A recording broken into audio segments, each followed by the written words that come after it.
Umuntu TV tubitayeho.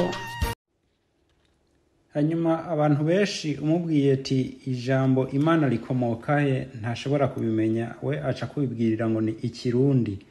Ijambo Imana rikomoka mu ndome zitatu canke mu ndome zine, rikomoka mu ndome zine ntabwo ari zitatu, ni indome zine niryo ijambo Imana rikomokamwo. Imana niho bikomoka. Reka tubirabe muri iki gitabo ciswe Egyptian Language Connection to Other African Tribes. Ati ururimi rw'abanyagiputa aho rufatanira n'izindi ndimi z'ayandi moko yo muri Afrika. Reka turabe muri iki gitabo aho bakabitubwira.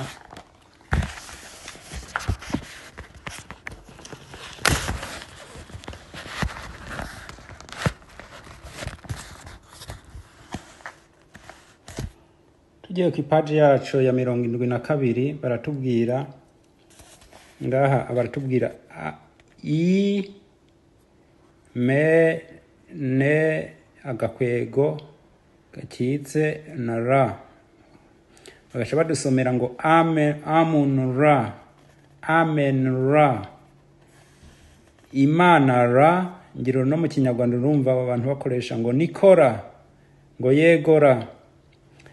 Imanura, Imana rwa, aribyo bingana imandwa, aribyo bisigura bikangana Imana Rwanda canke se Imana. Aha bagaca batubwira ko Imana rwa, which translate is God. Ati ubisigura baca babisigura ngo ni God, ya God y'Abongereza imwe twabona kare. Imanura, EMNR, was Egyptian supreme God of the universe, in whom EMN and Ra were merged. Ati rero ni igisengwa cyo muri cy'abanyagiputa gisa n'igisengwa c'Abongereza God canke c'Abajerumani, ngo vyaremye universe canke se ikirere cyose, ngo bikaba vyakomotse mu ijambo IMN, I canke se ime na n uteranije na re na a, ngo bica bivamwo ijambo Imana. Niko batubwiye muri iki gitabo. Hanyuma umanutse hepfo ngo ancient Tutsis worshipped Imanu Ra, ariyo Amen Ra. Ati abakurambere b'abatutsi basenga iyo mano Imanu Ra canke Amen Ra. Ati nico abakurambere b'abatutsi basenga aho hari kera bataramanuka ngo baze mu Rwanda no mu Burundi. Reka turabe mu kindi gitabo.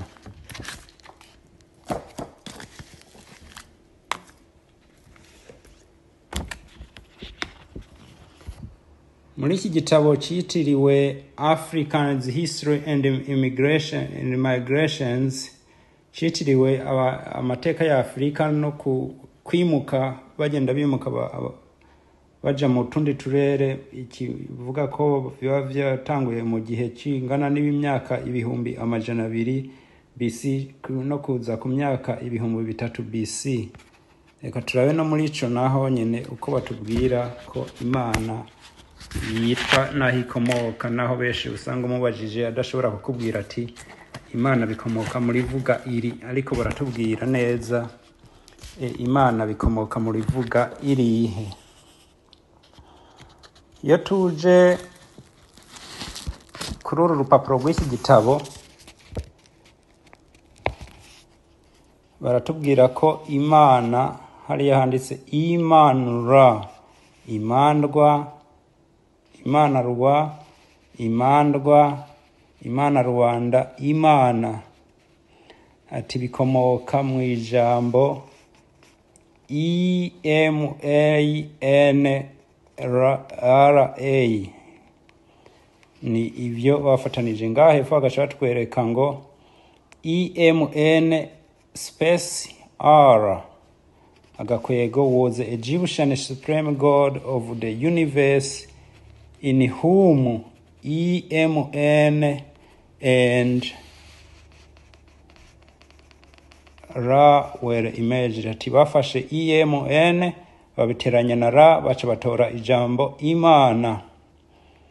N'abanyene bakaba batubwira ati ancient Tutsis worshipped Imana, Imana, baca batubwira bandanya batubwira n'ibindi kandi bakatubwira ko bishobora kuboneka muri Bibiliya aho batubwiye ngo ivyahishuriwe Ahaya Kanani canke ivyahishuriwe Yohana igice 3 umurongo wa 14 no wa 15 ko amen ariyo jambo Imana. It was formerly Imana y'u Rwanda. Ati mu nyuma vyaje kubutahurika ko ariyo yahavuye iba Imana y'u Rwanda. Rero ngira ibitabo birabivuze, si genda bivuze kandi n'ubusesanguzi n'abanditsi babivuze bashoboye kutugirira mu mateka ya kure. Ni muri iki gitabo rero ivyo navyo tubisanze. Murakoze, mugire iteka nitekane mu vyanye no mu banyu. Shalom.